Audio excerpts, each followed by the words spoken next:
Congressman Jim Costa and other local leaders are concerned about recent cuts to federal food programs. CBS 47's Juanita Adame is in the studio with a look at how these cuts could affect local school districts and food banks. Juanita, what's going on? Well, guys, we heard from Costa this morning, as well as reps with the Fresno Unified School District, the Central California Food Bank, and the Fresno County Superintendent of Schools, Dr. Michelle Kofer. All of them agreed that the cuts will have negative effects all around.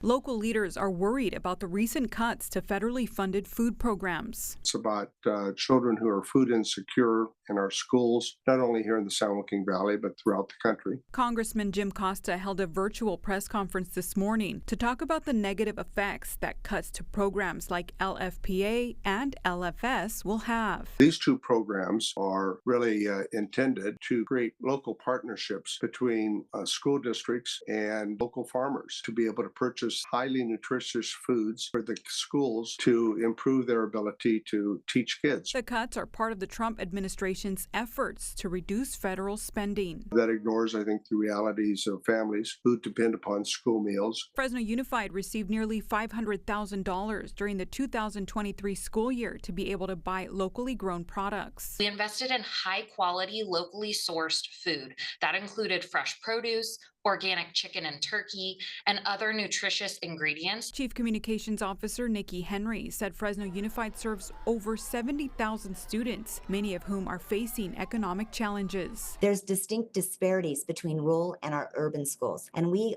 fear that the cuts will widen the gap between larger and smaller school districts. Fresno County Superintendent of Schools Dr. Michelle Kofer said larger districts throughout the county could absorb some of the costs, but they fear their smaller districts will suffer.